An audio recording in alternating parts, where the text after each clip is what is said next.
Am I on now? I am on now. Welcome everybody to Seat London. Welcome to the Sports Geek Podcast, episode 84, Seat London edition. On this week's podcast, I recap a successful Seat conference in London, catch up with Richard Ayers and the Football League's Andy Dodd.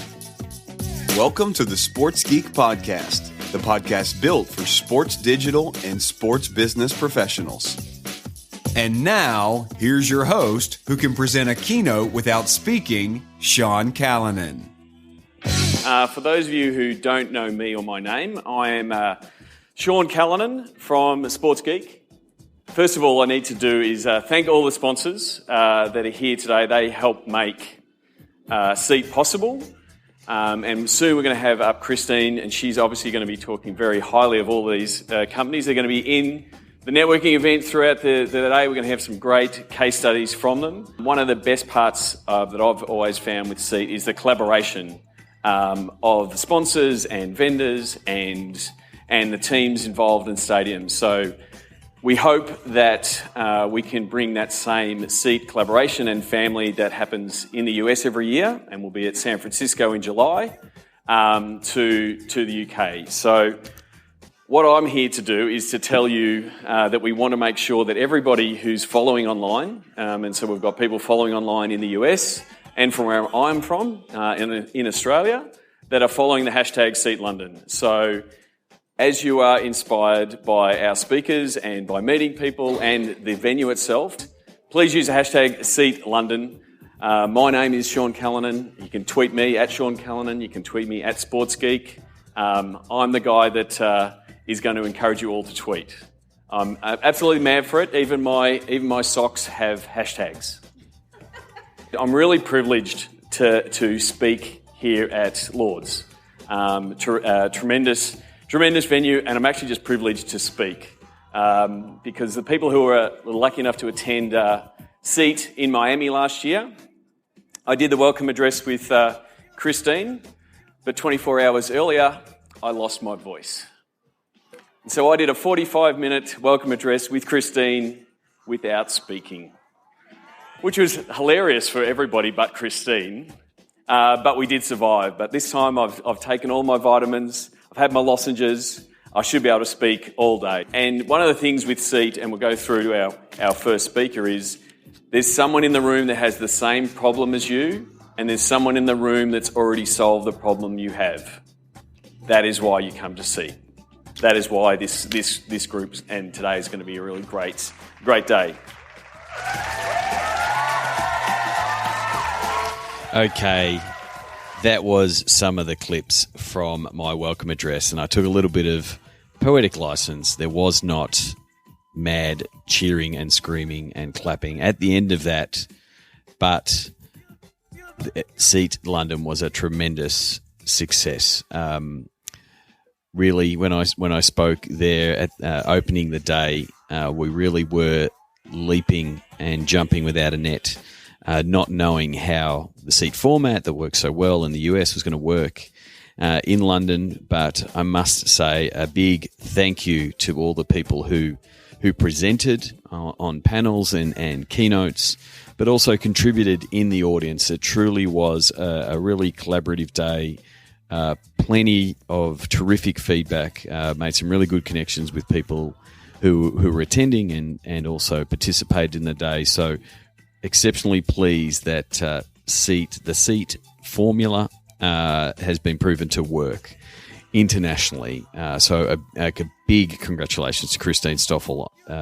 You know from listening to my podcasts how much work she puts in behind the scenes at Seat. So terrific work by Christine. Kylie Cafflish that was running all the social. So what I'm going to do over the next couple of weeks, I've got clips, audio grabs and testimonials and the like from Seat. Once I get clearance from everybody, I'll be adding some of those to future podcasts. But today, what I was lucky enough to do is to catch up with two of the guys who are at Seat. One, Richard Ayers, who I've been chasing down I'd caught up with him when I was last in London, but did not do an interview, and I went and caught up with him and also caught up with Andy Dodd from the Football League. So we're going to have those two chats on the podcast today. So up first, Richard Ayers from 7 League on the Sports Geek podcast.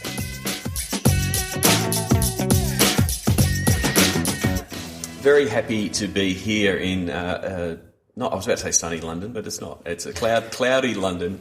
In the offices of 7 League with good friend. I didn't catch up with him last time I was in London, so I stalked him down and made sure we got a meeting. Richard Ayers, welcome to the Sports Geek podcast. Good morning. It's a pleasure to be a podcaster, a sports geeker? I don't know, what's the collective noun for it? So you're one of over 100 Sports Geek podcast guests. So well, it's not so exclusive list anymore, but it's a really fine company. You've done them in order of priority. So I'm glad I'm ranking 100 and something. That's good. Yes, yeah. I think you'll be at about the 110 range, just in order of appearance. I'll rank everybody later, and they'll be released probably when I get to 150. Alphabetically, be fine. Yeah. Oh, okay. Yeah. So, but first name or last name, obviously. Last name. So first of all, introduce yourself. What's your role? What do you do at 7 League? A little bit of background on how you got into the world of sports and digital and everything that you do. Well, I started 7 League for my sins. What have I created, this monster? Basically because I was, after a sort of 15 or 16 years in media and digital media, I was doing some consulting, and I randomly got called up by an old friend from publishing days, who said, I'm at Man City. We're spending a load of money on digital stuff, and really, I'm not sure what we're getting for it, and the CFO is not sure what we're getting for it. Can you come and have a look? Yep. And just give us a view. And that was like a 2-week consulting gig, and I stayed for almost 2 years. Excuse me. And it turns out, that this sports stuff is fun, and it has engagement and passion and attention around it, like almost no other sector you've ever worked in. And actually, I also find that people make decisions, more than they did when I was in the arts and media sector. I was doing some consulting for the British Film Institute, and, they were wonderful, intelligent, esoteric people. And you would put forward a digital strategy, and they would say, that's really interesting.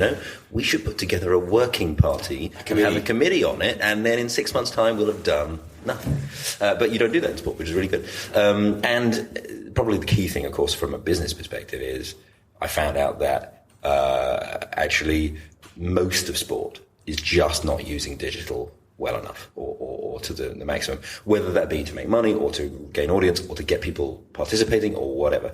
And so I sort of, I started, with a bit of a purpose, really. It's back to my old BBC days originally of having some sense of public value, which is, the sort of stated goal for 7 League is if you can connect the sports, the sponsors, the audiences more, then basically, the world will be a better place. And that's what we're trying to do. Very similar. Our motto is connecting sports fans and sponsors using technology. Like, it's exactly, completely on the same line. So we are like-minded. Now, we had a really good discussion at Seed London. Had a panel discussion with Katie Panter and Derek from Madison Square Garden and Derek Brewer from Lords around. It's pretty much on the demanding and expectations of the fans, and we were sort of talking about that whole fan engagement space around stadiums. And I wanted to, recap and drill down a bit on something you were talking about, on saying it's not about fan engagement, it's about fans engagement. Do you want to sort of explain that point a little bit? The conversation, I think, had ranged into connected stadia. Yep. And everything has a tendency to do that these days. I don't know if you've noticed that, but you start talking about technology. I had another one the other night at some do, and I asked a question about second screen. Mm-hmm. And I was posing but it's not really second screen. I think it's the first screen, and how does that, and actually the 4 panelists, without blinking, almost diverted straight into connected stadia. It was kind of weird, because I think so many people in sport are obsessed by it at the moment, particularly in Europe. No, it's no different in the US and in Australia. All it's over exactly the same. Okay, because sometimes you hear the dream that actually in the States all the MLB, all the NBA, all the stadiums are all done and everybody's totally sorted. No, and they're not. Anyone's proved to have worked. Yep.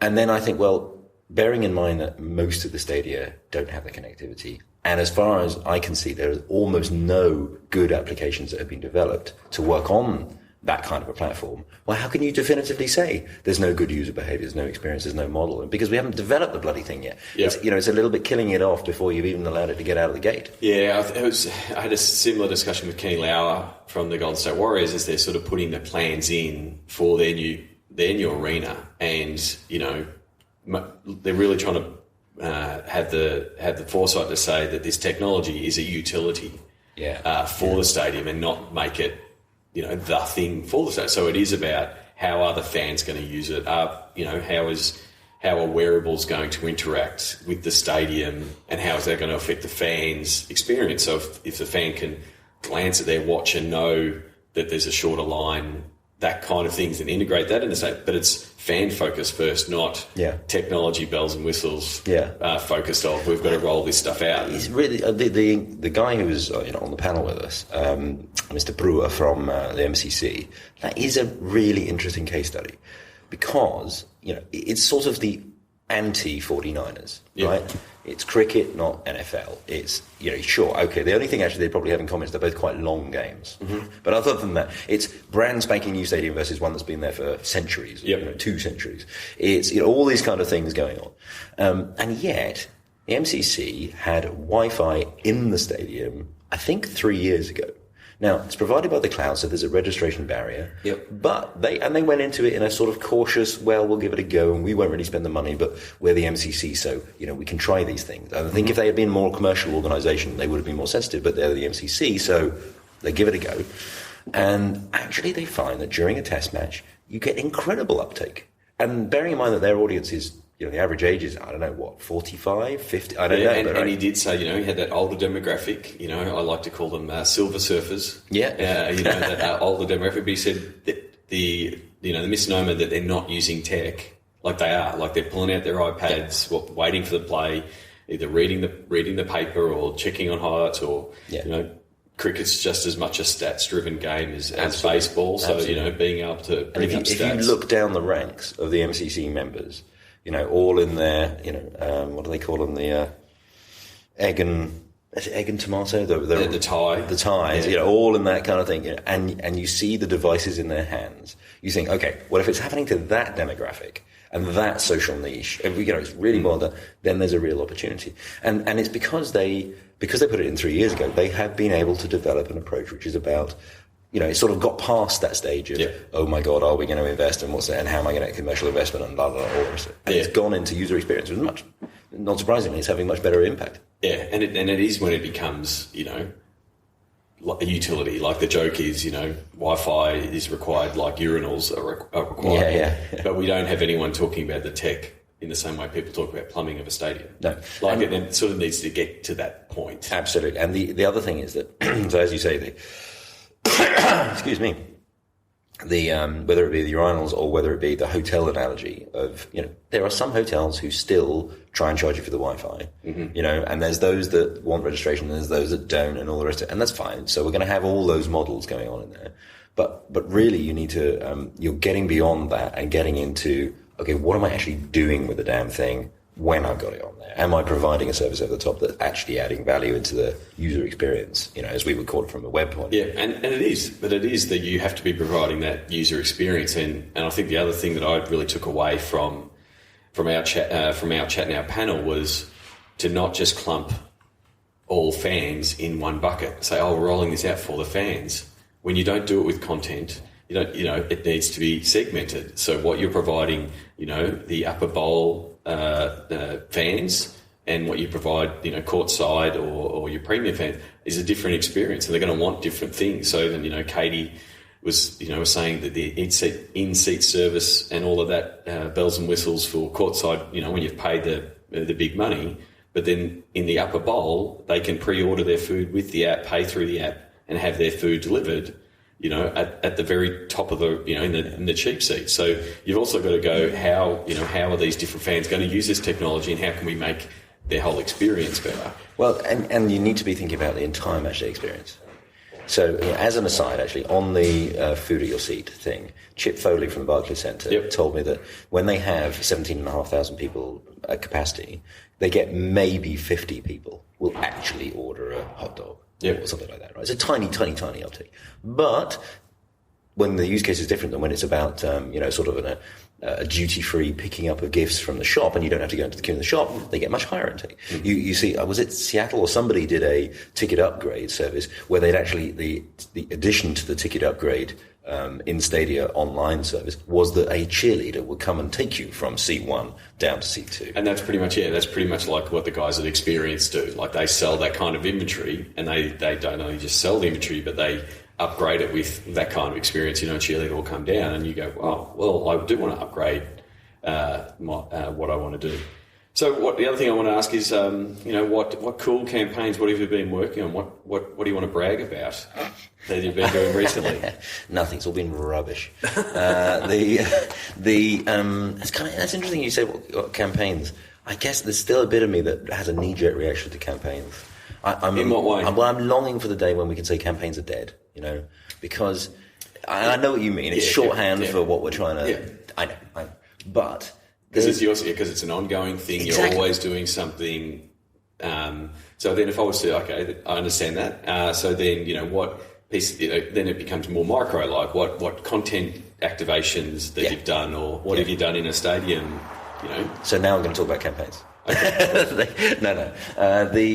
Well, there's a couple of really nice things we've done, actually. One is, well, we haven't come up with a good enough name for it yet. To be named? Well, I call it Content Ball, but the rest of the team hate that. Okay. As in Moneyball. Yep. Right? And so then I think, well, is it Content Sabermetrics? Is it, I don't know, something like that, basically. Bearing in mind that most of my team come from media backgrounds. Yep. And we're sort of media geeks who are applying it to sport. Yep.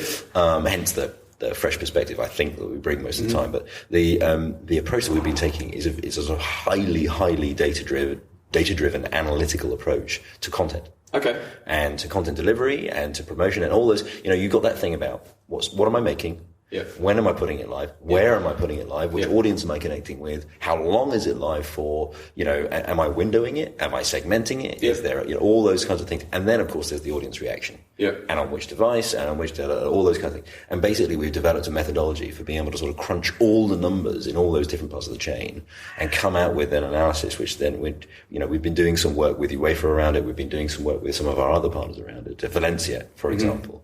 Because one of my guys basically lives out of Valencia, and he's their head of digital. And we're very lucky in that Valencia have this. They're the 4th, 5th sort of team in Spain, so they're not the super high profile ones, but they've got the bit between their teeth to be innovative. They are willing to try stuff. And that reminds me of being at Man City 3 or 4 years ago, and it's a fantastic opportunity. Plus, they've got incredible passion, they've got intensity, they've actually got a team that's been doing very well. They've got the youngest team in the Spanish league. Yep. So even the players are on board with trying stuff and doing interesting things. And so we developed this with Valencia, and this way of being able to sort of structure your analysis so that actually you get past, the way you always get in organizations, a sort of almost church and state division between usually the communication guys, the marketing guys, and then I suppose the commercial guys in a third group. I often say that I'm like the divorce counselor between those groups. Marriage counselling. Yeah. That's what we do, marriage counselling. And just getting those guys to work together. And nearly always, the communications guys are quite often ex-journos who are thinking about telling the story of the team and getting them, managing the message and all that's controlling. They talk about controlling the message. You get the marketing guys who are obviously much more driven towards pushing and promoting products and data capture and all that stuff. And you get the commercial guys just sitting there going, when are we making some money out of this shit? And it's really interesting being able to put a very data-led analysis in front of them and to make the decisions and the strategy based on that, because suddenly all of those arguments kind of go out the window. You can put it in front of any of those departments and they will be able to see the raw numbers and have an interesting, sensible debate about it rather than getting all territorial about it. So that's been really nice. And another one that sort of pops to mind is this fundamental question about social CRM. How do you get... Well, you can't really in some ways, but how do you get people out of Facebook and out of Twitter and into your email database? And I think you've been seeing, I've been listening to the podcast, of course, and, so many people have been obsessed with CRM. And when they say CRM, a lot of the time they don't really mean CRM. What they mean is just getting email database marketing. They just mean just getting the databases sorted. And they get totally obsessed by that. And then they get all proud that now they've got a database of 400,000 users. And then you say, well, What are you doing with it, right? And one of the projects that we did actually for Harlequins Rugby Club, so fairly small, like 100,000 Twitter followers, a few more on that on Facebook, and we did this project where basically a combination, frankly, of some coding and some just plain hard graft, we have been able to tell them that 71% of their database, 71% of their Twitter following are not in their database.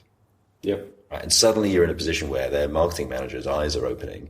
Now, right, and the sponsorship guys, we're able to tell him that 12% of the following on Twitter were actually businesses, and 9% of those were local businesses. Yeah. So suddenly he's going, whoa, well, actually, you just gave me a hit list. Right? You just gave me a target list to go and structure these guys and look for the sponsorship. And that's really, it's been really nice to sort of add that value just by doing the hard graft. Yeah, I mean, that's the thing. You know, I've been working with some of the teams and them, you know, getting their data together, and it's data that they have, but then there's a whole bunch of data that they're not looking at that's there, and it's sort of like, hey, look, we just found 50,000 fans behind the back of the couch. Like when you say, you know, when you do things like, well, these are your Facebook fans that aren't in your database, or these are the other, and then there's the other way. These are your fans that aren't connected on your social platforms. Like just getting that loop and feeding it backwards and forwards has been eye-opening, and especially for the data guys. It's so nice when you basically know it's making a difference. Yeah, because you're just providing very clear. It's not sort of directionally true strategic guidance that's sort of a bit fluffy and whatever. It's like, no, we've got some numbers, we've got some real actionable insight. Now let's make a difference, and that's what we're here for, right? Yeah. I want to go back to the Valencia one. Because and remind me, we've got one more cool project I need to tell you about. Okay. We'll park that. We're writing it on the whiteboard right next to us. You mentioned, being the real data focus. Yeah. And a little bit of the study on Valencia and WhatsApp. And how so many, putting a simple WhatsApp share button on the Valencia articles saw a massive spike of people sharing articles just with their friends or with a group. Yeah. And really showed the power of, it's, dark social, because it's not getting shared anywhere, because, Spain is just, they're just all over WhatsApp. It's like a primary messaging platform. Wherever you go, you've got that bloody WhatsApp ping noise going off all the time. And actually, Daniel, so my namesake, but no relation. Yep. Actually, it's how we met, was LinkedIn said, he's a head of digital, you're a head of digital. It was Daniel Ayers, Richard Ayers, you must be related. The way LinkedIn does. Yeah. And we looked at each other and went, no, definitely not related, but that's kind of weird, but interesting. And that's how we first got to know each other. But he, so in the same way as I was at Man City, and he has been at Valencia now for a year and has done some fantastic work. It's just, if I'm perfectly honest, he just hasn't shouted about it. He's not as much of a gobshite as I am, so he hasn't talked about it as much. But the work has been really interesting and very, very sort of technically led. And that was one of those cases. It was a moment of sort of personal insight. What the hell are all these pinging noises? There's loads of WhatsApp. I know. I'll just try the share button, and then there's some really good data came out of it. Really interesting. And it's not the only thing. There's been a whole series of sort of little technical innovations they've been able to do. Whether that be, there's some really interesting stuff they've done with joining up the web and the shop experience. Yep. Because they're sort of reinventing how those things sort of merge. They've got some lovely stuff that they do in there with having effectively a kids club underneath the stadium, where you can drop the kids off. It's a creche, effectively, but it's all connected online, and you can look after the kids. And also, they're doing some lovely behind the scenes. They've got even just some sort of experience stuff. There's a sort of super seating area for fans that you can have that's just right by the touchline, which has extra screens and lovely sofas and all that kind of stuff. But then they also have a dugout, a fan's dugout, which is like 30 yards, 20 yards away from the main dugout. And again, all of this is tied in online and offline. There's a relationship between your online experience and your offline experience. And that's where sports has to take the lead of retail, and you see what Harrods are doing from a digital and a shopper experience point of view. Like, that's the exciting bit. Like when sports starts taking that kind of cool innovation, enhancing the experience, and that's the connected fan stuff. Yeah. That's when I feel like I've been saying this for 10 years, right? So maybe it'll never happen. But there's going to come a point when you and I can stop being the digital guy and go back to whatever it was we have become, and digital will just be embedded in all of the experience all the way across. And that was that was a big talking point at Seat in San Francisco. It got a little bit of it got a run again yesterday. So we're saying, where's digital? Where do they fit? And the whole comms or marketing and digital should be horizontal because it's a function of all business. Yeah, and that's starting to happen. And so less of this silo. Sending stuff to and fro between the departments because everyone needs ticketing, marketing, brands, customer service. Yeah, everything needs to use these channels. It quite often. Do you find, back in our sort of almost management consulting, Yep. As marriage counselling one day, I always find that a head of digital in an organisation needs to be 50% evangelist. Mm-hmm. Right, they need to be working the magic and getting every department, and quite often that really their effectiveness comes down to the guy, and sadly it usually is the guy, mm-hmm. right? But it's usually, frankly, a white middle-class, late middle-aged guy who mm-hmm. is in control of the organisation. Yep. And actually, that ability to have, I got very lucky at Man City. Dan has at Valencia. We're actually UFC. There's another one of our clients where the guy at the top just has the fundamental belief that even though he may not use it and he may not understand it, mm-hmm. that it's important to his business, and so he gives you the leeway to play. So we quite often get asked to, it's too patronising to say coaching sessions, but some degree of a sort of education at that senior level. I completely agree. Like one of the things in the in the little wrap-up sessions for Seat in Miami, it was like we had 120, 130 people in the digital track. And I pretty much said, guys, you are the champions of digital. Yeah. You are the champions of digital in your organisations. You've got the support of these guys, but we've just started. And Oscar Ugo showed the pie graph of where the revenue in sport comes. Big chunk sponsorship, big chunk ticketing, big chunk TV, and this little sliver that's digital. Yeah. That's small compared to those other three, but that's where the opportunity is to grow that pie. Definitely. And you need those evangelists, champions to be, keep proving, things and doing things like, WhatsApp and finding out what's happening on the dark social, how much is being shared to prove it. And, we both had the mini rant of, don't give away our digital, Don't give away the data, for God's sake. Yeah, exactly. But there's also that... You've lost? No? You were halfway with your mid-thought? I was pausing because there was a good idea in there. There were two good ideas. That was a problem, and they were vying for space in my brain. I'll give us one and then let the other one come after It'll come back, okay. So one was about the organisational change stuff. Yep. Which, of course, now I can't remember.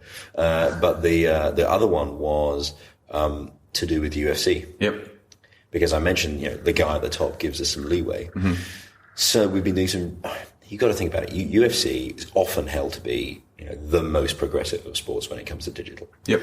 And those guys would readily admit that this is because 10 years ago, or whatever it was, when they really kind of kicked it off, they couldn't get on TV for love nor money, right? They could not pay people to get on broadcast. Yep. And so you have to be innovative. If your back is against the wall and you've got no option, but you know that there's a really vibrant audience out there, mm-hmm. you have to. It's a natural place to go is to use the web, to use video on demand services, all the rest of it. So they developed all of that.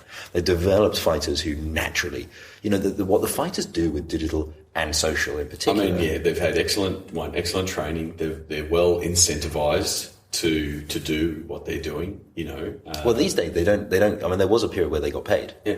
They don't get paid anymore. They just do it because that's what you do. Yeah. Because they all know, even guys who've had, no education, no upbringing, and no training, any of this stuff, they just instinctively know that if you want to build an audience around your sport and around yourself, you need to do it all on social. And they do it. They just naturally do it. Mm. And you put all that together with this organisation that's rapidly evolving. And so we look after the digital stuff in Europe. Yep. Well, in the EMEA region, but that's primarily in Europe at the moment. We've got a big event coming up in Krakow. In mid-April 11th. Okay. And then after that in Berlin, and after that in Glasgow. And each one of these is going to be sort of, they're big sort of hammering away and sort of supporting the fan base. And it's growing. It's not just the hardcore. Yep. It's moving into... Oh, it's definitely hitting mainstream. Absolutely. And in that goes the sort of the digital stuff around that, therefore, is really exciting. So Antonio, who leads that for us, has been doing some lovely work. Primarily, we are moving to a place where we almost won't write any copy. And, I can see a future in which we just won't write any copy. We've been doing some lovely collaborative video work around events where we had, I think, we had like 59 different people all using an app, all capturing video, all centrally, sending it in centrally, and then it being either, pushed out immediately on social or packaged up and done day by day. So what type of tools were you using for that? Was it? I'm gonna just leave that one. Or you'll send it. There was a magic tool that we were using for that. So was it sourcing content from fans or from? That was the interesting thing. We had fighters. We had organisers, so members of the UFC sort of management team, and that ranged from guys who were all the way down to floor managers. So were they? So was it then aggregating off their public sharing, or was it private sharing? It was private sharing into a central hub. I mean, it basically is the technology. It wasn't Vidlasu, was it? I'm not going to tell you. No, it wasn't. But there's another example of that. We'll be doing that around the Women's World Cup. As well, so we've been lucky enough to win the work with the BBC to cover the Women's World Cup in the UK on all the social stuff, and that'll be really interesting. Again, we'll use this tool. We will be able to get players, organisers, fans, broadcasters, anybody who's around it, and all those lovely little moments that you get. And there's some great little videos telling the story of UFC events. And that's the thing. I think UFC proves it. I saw similar stuff with the Hockey Roos, the women's Australian women's hockey team. I did some training with them and said, girls, be yourselves, be social, use the platforms as you will. They did it naturally. They did it organically. They had fun with it. And if they weren't doing that all the time, you would have seen the Queen photobomb selfie that went viral. Yeah.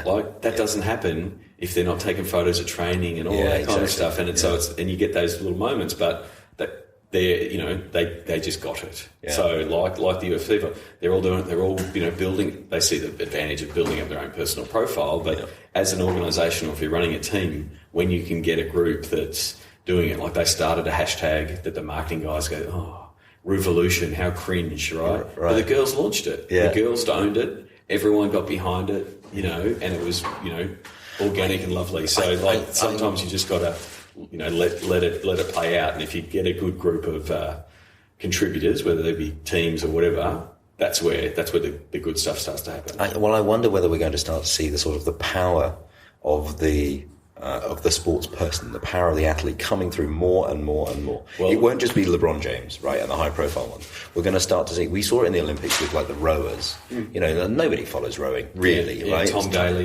Daly, and we're just going to start to see people exerting more and more ability. They're going to get better at it. They're going to get trained at it. Their manager and their agent is going to see the value in it. And they're currently being courted by Facebook, by Vine, by Instagram, by Twitter. At the moment, that is what they're fighting for. As much as they're pushing video, they're like, we want all the athletes and celebrities and influencers using our platform.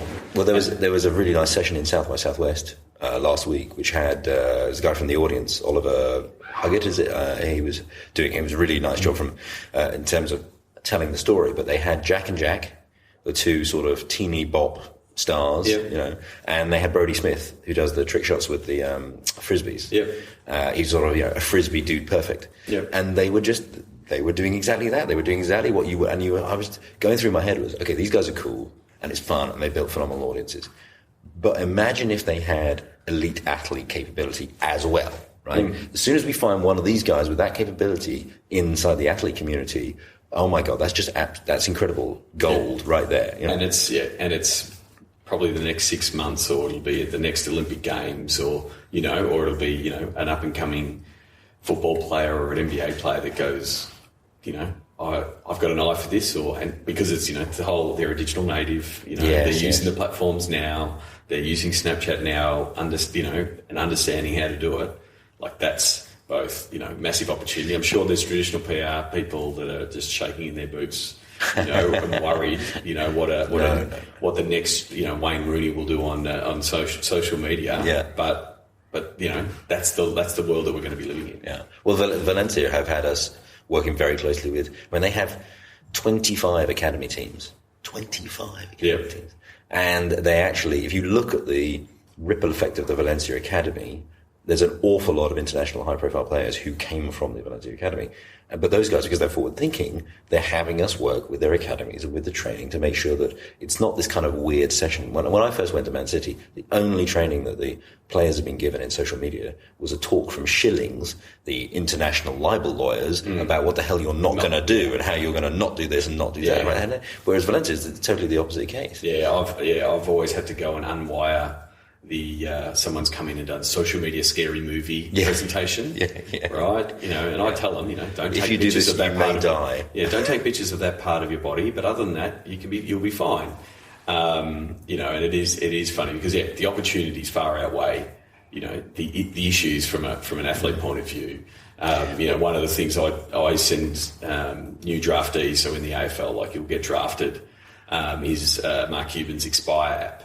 If you ever use that. No. So it pretty much opens up your Twitter feed and rates your Twitter feed. Yeah. And you can then do a search on your Twitter feed and say drunk. And it will say, and you can just delete them all. Yeah.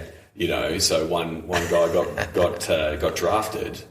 He didn't do anything. And then the journalist, which is what they do, it's their job, went through his Twitter feed and found out last year before he was chewing out the coach and said the coach should be sacked. Yeah. Right, so it was just an awkward situation. He had to have an awkward press conference with his new coach there and that kind of stuff, which would have been solved had he gone, please find all references to Malthouse, delete them, and I'm fine. Yes. So, if you're an up-and-coming star and you're a bit worried about your Twitter handle, or maybe you've gone to a conference and drunk too much and you've tweeted at South by Southwest, right, which probably happens. I don't know what you're talking about. But you pretty much can, and it gives you a rating.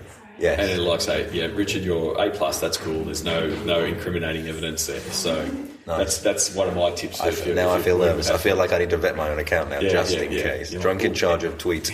That's not good. Anyway, we better wrap this up. You've got some work to do. Thank you very much for coming on the podcast. Where can people find you on the internet? Well, we don't really have a sort of flashy website. We go for a blog approach. Yep. We keep it lo-fi, straightforward WordPress blog with, it's for us, frankly, for me, it's all about the substance rather than the style. As you can tell if you've ever seen me in real life. So therefore it's 7league.com or 7league.co.uk. It'll lead you to the same place. The Twitter handle is @7league, and me personally, it's @Richard Ayers. And anyone can find you there. Your distinctive red beard will stand out. You won't miss him. But my career as a spy is dead. Right, I can't blend into the background. There's nothing there. Tweed plus ginger hair and beard. Yeah, I'm done. All right, thanks a lot, mate. Pleasure. Sign up for the Sports Geek News at sportsgeekhq.com/SGN. Thanks again to Richard Ayers @Richard Ayers, AYERS, from 7 League there. I really enjoyed the chat, both for the podcast, but then also the panel that we did at Seat London. So Richard and I were representing the sports geeks, the marketers, the digital guys on the panel with Katie Panter from Madison Square Garden, one of the smartest technology people I know, and she runs all the tech out of Madison Square Garden. I'm going to continue to chase down Katie for a podcast interview, and Derek Brewer, the secretary and CEO of the MCC. So it was a really good discussion having the stadium point of view from Derek and Katie, and then both Richard and myself looking at things from a fan engagement and engaging the fan at the stadium. So they're just one of the types of panels that you hear and see at Seat, and we'll hopefully have more of that kind of stuff at Seat San Francisco. My next chat is with Andy Dodd from the Football League.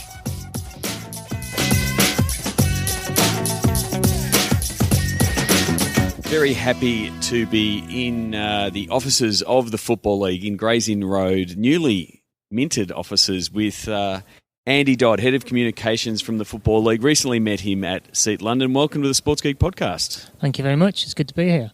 Well, first of all, for my listeners in Australia and the US who might not know the Football League, can you give us a little bit of a rundown what the Football League is and what it entails?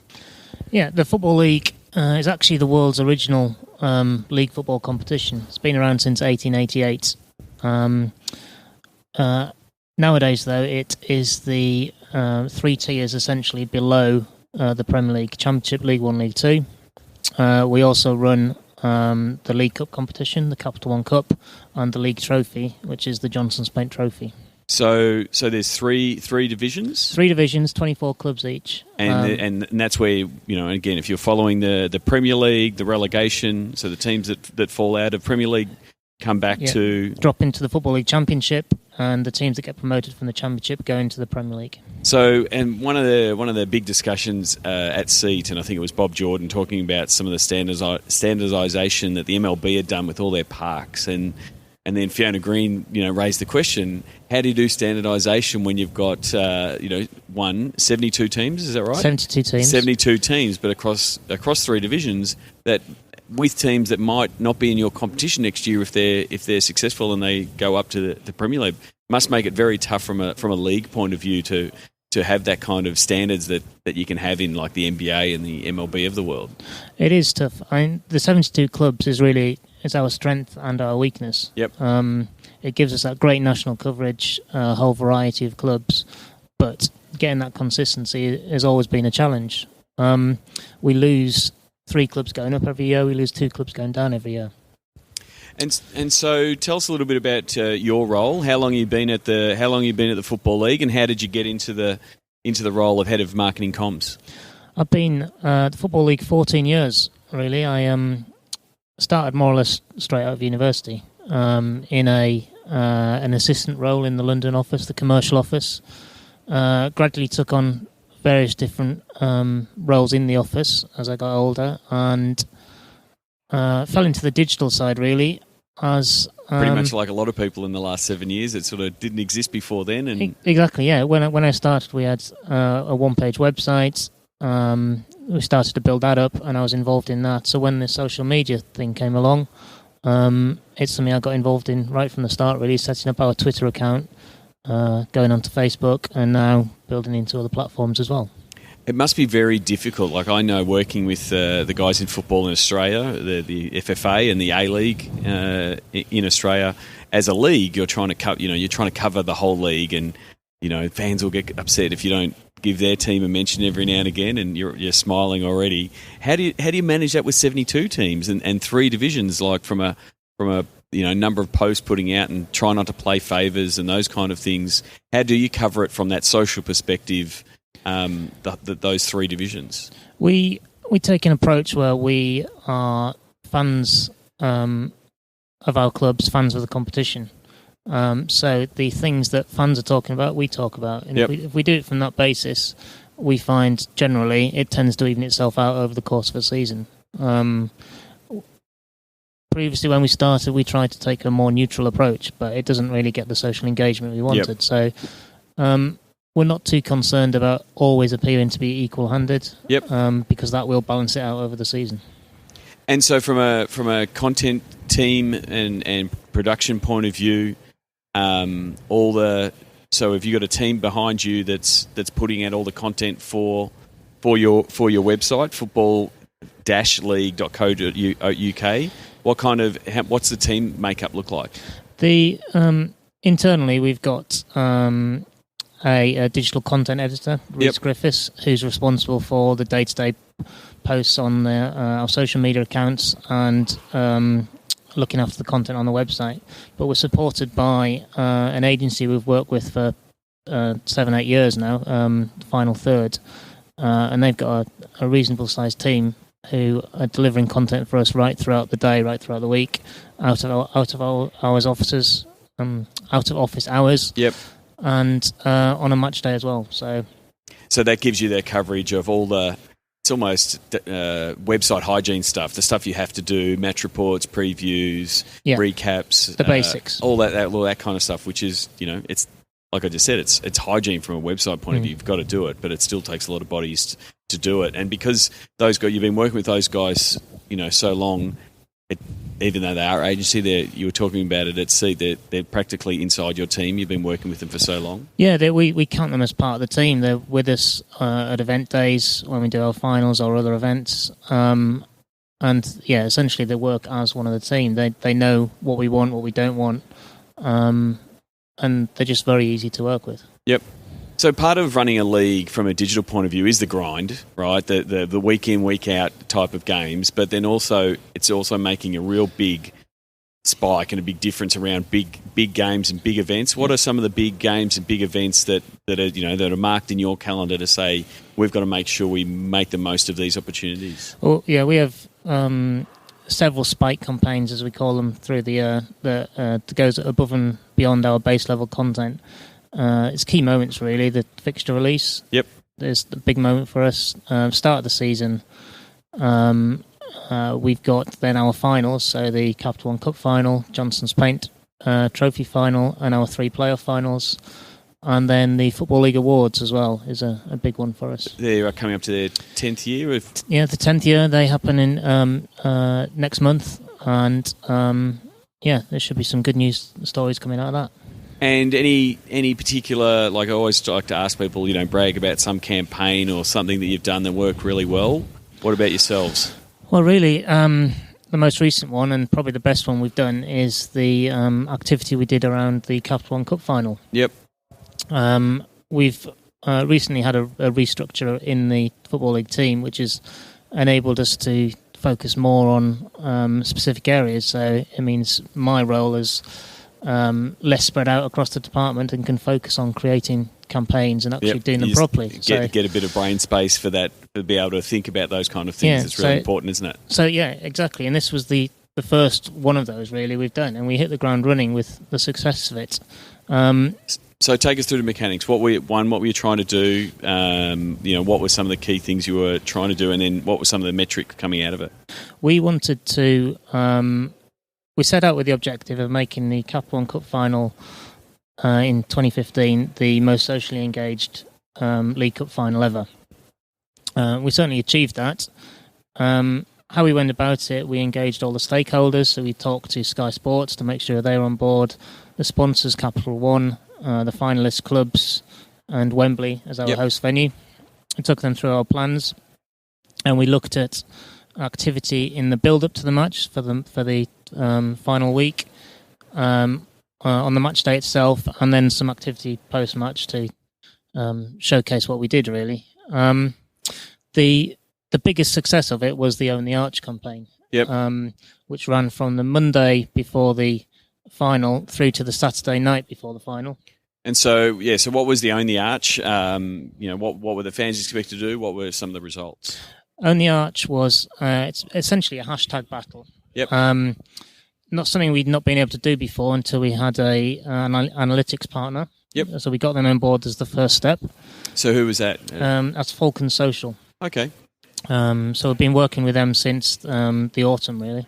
And so they were able to feed you back in the stats to say this is at many. So there was 2 hashtags that were being 2 hashtags. There was Spurs at Wembley and Chelsea at Wembley. Yep. We also had a hashtag for the campaign itself, which was Own the Arch. Yep.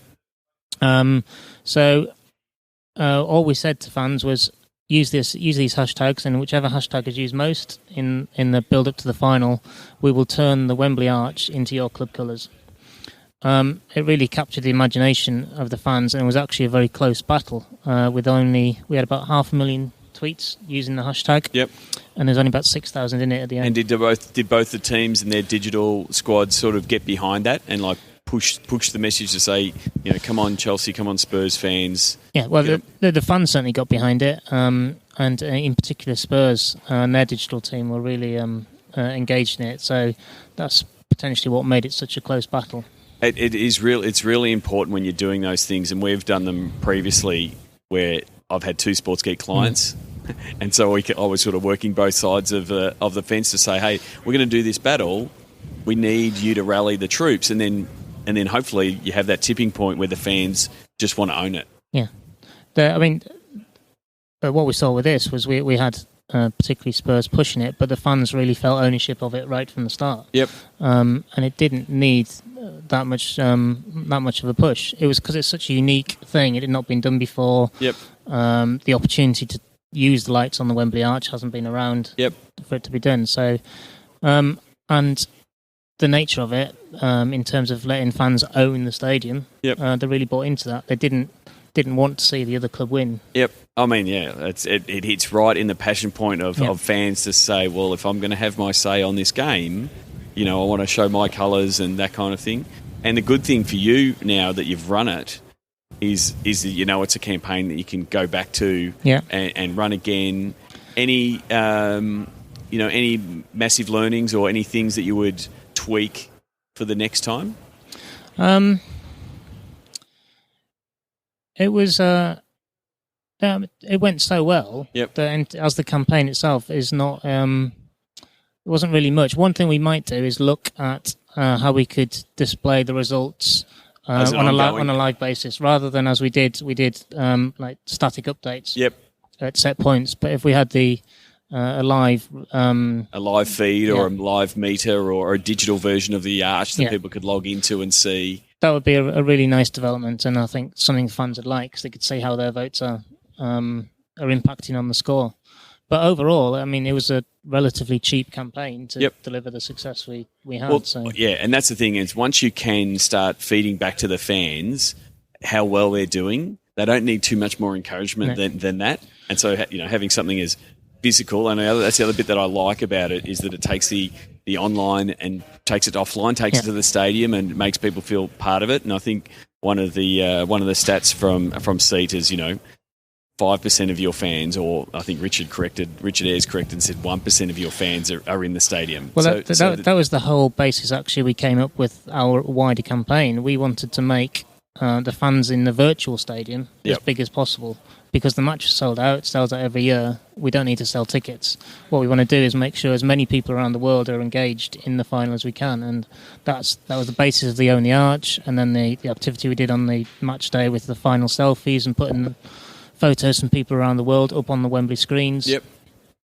Letting fans around the world ask questions to players after the match and posting them back videos. So really, it was the basis of the whole campaign was just that: get fans engaged in the match, even though they're not there in the ground. And so, going forward, what are some of the plans or some of the things that you hope to achieve in the next 6 to 12 months? Well, we are really focused now on driving our social audience yet higher. The Capital One Cup activity is really the start of it. As I said, it's a new approach, and we're developing things. So we're not going to replicate that necessarily in everything we do, but we've seen there is potential there to really grow our audience and keep them engaged. Yep. I mean, it's the same. You would have the same KPIs and metrics that most people your boss is looking at, page views and visitors and your social numbers. Is there any of those or any particular metric that's your go-to? This is what I'm looking at. Our focus really over the next year is going to be more on the social accounts rather than on the website. We'll be looking at what we do with the website down the line. But so really, it's all of our social metrics and the kind of things we looked at around our Capital One Cup final activity was things like the engagement rate, which was a big increase from last year, the number of retweets. So you're looking at things of how many people are talking about us, and baselining that at the start of the season, and then saying at the end of the season, how many people are tweeting, how many people are commenting on our posts, that kind of stuff. I've been tasked by my boss, Drew Barron, our marketing director, to deliver on two things, which is increased reach and increased engagement. So as long as we do that, everyone will be happy.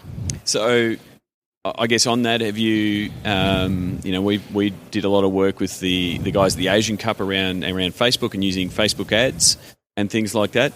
Have you been looking at that digital spend in the advertising space, either with Facebook or Twitter? We have been looking. We haven't done anything as yet. As ever with the sports bodies, you need to prove the concept and prove the value of it. And I think one thing that our recent activity around the Capital One Cup did was really get attention at a senior level within the organisation as to what can be delivered through social media. So going forward, where we need to spend some money to support a campaign or drive further engagement, then I think there will be support there. Yeah, and it is really important to have those campaigns to help tell the story of social, because, higher up execs need to see what actually happened. It's great to say, here's our reach and this many tweets and, this hashtag had this many impressions, but sometimes those types of stats just wash over executives. Whereas if you can say,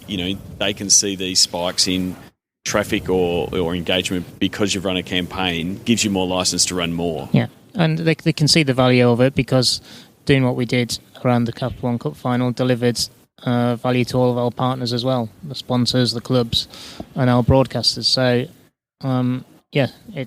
social is starting to show its worth. Yeah, and the thing is, when sponsors are coming, to you, to the Football League, they're attracted by the, almost 350,000 Facebook likes. Is that around your number? Yes, yeah. Right, 350, and all the Twitter they're attracted to that digital property. So you've got to make sure that property is engaging. So when you are doing stuff that does have sponsors' names on it, they're looking at it going, yep, we're ticking the box, we're reaching that audience. I mean, not just the Football League, but our clubs as well do have a high level of engagement in terms of their digital and social fans, because the fans they do have are really committed to their club. Yep. And so what's your relationship with the clubs as far as, I've run a couple of workshops with the guys of the A-League where, they run the league, but then they also bring in the teams and do marketing workshops and ticket selling, membership type workshops as well. Do you have to do that facility, that side of things as well? We do deal with clubs on a regular basis. We've got from the commercial marketing side, we've got 2 people in our office who their job is to deal with clubs and support them in delivering the activity that needs to be done. But in terms of the digital stuff, we engage with clubs where we can. If we're running something that we want clubs to get involved in, we try and set it up in advance so we make a collective impact rather than lots of different individual impacts. I mean, and that's the thing. It is a struggle from a league point of view because you're trying to run the league to a certain degree, promote the league, put out all the content for the league, but then your best advocates for the league are the clubs. Yeah. All the clubs doing a great job makes your job easier. If you have 72 teams, doing a lot of heavy lifting in digital, then your job becomes a lot easier. So it's a real relationship that league and team need to keep going. I think the model that they've got with the guys at the NBA, with the team business marketing operations, I think I got that right, Team Bo, where they've just pretty much got a team to help facilitate all the teams to be better at what they do. It's the classic rising tides lift all boats, and it's just amazing that you've got 72 boats out there. It's it's not easy, but we've got some great people at our club, so that certainly helps. Well, thank you very much for taking the time today. I hope you enjoyed. I will actually ask you, how did you enjoy a C conference at London at Lords? Yeah, it was good. Again, getting along to these conferences is something with our narrower focus we can start to do a bit more, and it was really good to have a chance to meet people. Some people we know, there's some of our clubs there, but also meet people from a wider sphere really that we hadn't had a chance to talk to before. It's something we'll be doing on a more regular basis going forward. Well, I hope to see you at a future SEAT event. Where can people find you on the internet? What's the best way to get in touch with you? What are you on Twitter, LinkedIn, those kind of things? In terms of me personally? Yep. You can find me on Twitter at _Andy Dodd, or on LinkedIn. If you search for the Football League page, you'll see me listed under the employees there. All right. Well, thank you very much for coming on the podcast, and hopefully I'll see you next time I'm in London. Yeah, good to meet you. Need help with your content? Book in for a content brainstorming session with Sports Geek now. Go to sportsgeekhq.com/work. There you go, Andy Dodd, running all things marketing at the Football League. For those of you who work on the league side of things, can you imagine 72 teams? Phenomenal effort, and keep an eye on what the Football League is doing throughout this season. That's going to wrap up this episode. I've tried to keep it under the 1 hour mark. More to come and more insights and recap from SEAT London, including my interview with Mike Gadding, former English captain Mike Gadding, in the Lord's Long Room. Talk about a privilege as an Australian getting to have a chat with Mike Gadding. So that's going to be on a future episode. I'm now in San Francisco, meeting up with some teams and planning for SEAT 2015 in July. Go to the show notes, sportsgeekhq.com/84. I want to see you in San Francisco. Cheers. Like the Sports Geek podcast? Find us on Facebook at facebook.com/sportsgeek. Please leave a review on iTunes. Go to sportsgeekhq.com/iTunes. Did you know Sports Geek Podcast has listeners in over 50 countries? Thank you for listening to the Sports Geek Podcast.